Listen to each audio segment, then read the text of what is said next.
নমস্কার, সুপর্ণাস ফেভারিট রেসিপিতে আপনাদের সকলকেই স্বাগত জানাই। আজকের রেসিপি মশলার রাজমা। আর এই রাজমা বাড়িতেই কিভাবে সহজেই এবং তাড়াতাড়ি তৈরি করা যায় সেটাই আমি আপনাদের সঙ্গে শেয়ার করছি। তো চলুন তাহলে বানানো যাক। এখানে আমি 2 কাপ রাজমা নিয়েছি। রাজমাটাকে আমি সারা রাত্রির জন্য কিন্তু ভিজিয়ে রেখেছিলাম।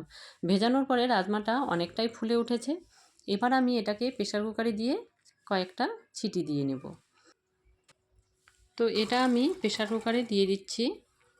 দিয়ে এখানে জলটাও কিন্তু মাপ করেই দিতে হবে।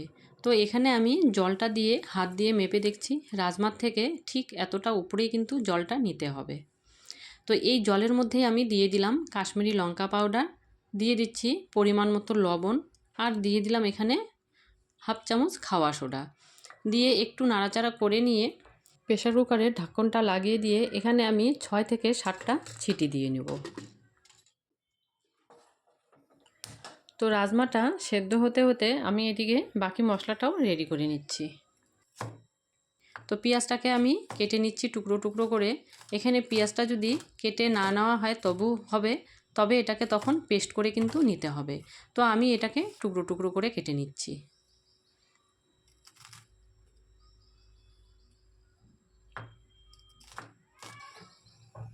তো পেঁয়াজটা কাটা হয়ে গেছে। এবার আমি রসুনটাকেও থেতো করে নেব।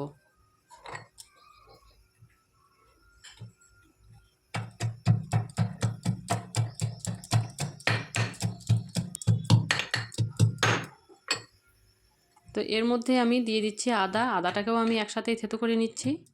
এটা আর আলাদা করে থেতো করার প্রয়োজন নয়, আমি এটা একবারেই দিয়ে একসাথেই করে নিলাম।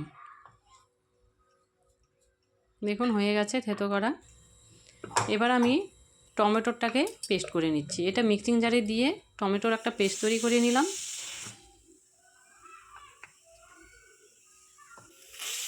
তো এইদিকে রাজমাটাও সেদ্ধ হয়ে গেছে। এবার আমি এটাকে নামিয়ে নিচ্ছি।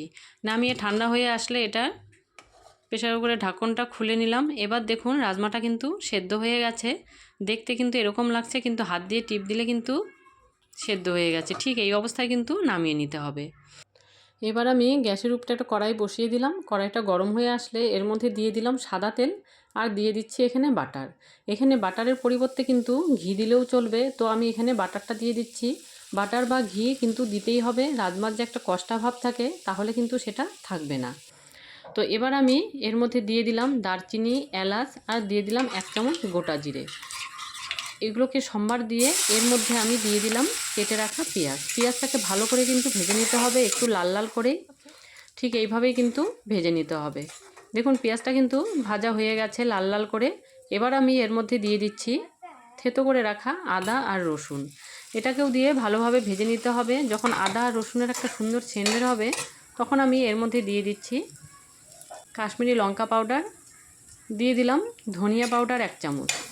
তো এগুলোকে একটু ভাজা ভাজা করে নিয়ে এর মধ্যে আমি এবার দিয়ে দেব একটু হলুদ। এখানে পরিমাণ মতো হলুদটা দিয়ে দিলাম। হলুদটা দিয়েও আর একটু ভাজা ভাজা করে নিলাম। দেখুন খুব সুন্দর কিন্তু ভাজাও হয়ে গেছে। এবার আমি এর মধ্যে দিয়ে দিলাম পেস্ট করে রাখা টমেটোটা দিয়ে ভালোভাবে নেড়েচেড়ে ভাজা করে নিতে হবে। এই মশলাটা ভাজতে ভাজতে যখন এটার থেকে তেল ছাড়তে শুরু করবে তখন আমি এর মধ্যে দিয়ে দেবো রাজমাগুলো। তো রাজমাটা আমি একটা বাটির মধ্যে উঠিয়ে নিচ্ছি। রাজমার যে জলটা থাকবে সেটাও কিন্তু আমি ফেলে দেবো না, এটাও কিন্তু আমি এর মধ্যে দিয়ে দেবো। তো দেখুন মশলাটা থেকে কিন্তু তেল ছাড়তে শুরু করে দিয়েছে। এবার আমি এর মধ্যে দিয়ে দিচ্ছি রাজমাগুলো। তো এটাকে ভালোভাবে মশলার সাথে মিশিয়ে নিচ্ছি।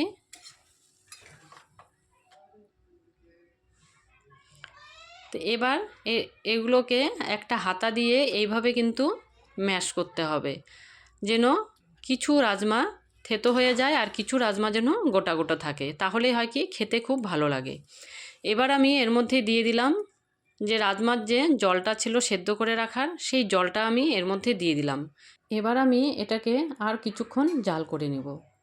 তো এটা নামানোর আগে এখানে আমি দিয়ে দিচ্ছি কিছু কাঁচা লঙ্কা দিয়ে দিলাম হাফ চামচ চিনি, আর দিয়ে দিলাম এখানে কাছুরি মেথিটা আমি হাত দিয়ে এইভাবে ডলে দিয়ে দিলাম। আর যদি আপনারা পারেন এটাকে গুঁড়ো করে দেবেন, তো আমি এটা গুঁড়ো করলাম না, আমি এটা এইভাবেই দিয়ে দিলাম। আর এখানে আমার মনে হচ্ছিল একটু লবণটা কম হয়েছে, যার কারণে আমি আর একটু লবণ দিয়ে দিলাম। তো রাজমাটা তৈরি হয়ে গেছে, এবার আমি এটাকে নামিয়ে নিচ্ছি। তো একটা বাটির মধ্যে আমি এগুলোকে নামিয়ে নিচ্ছি।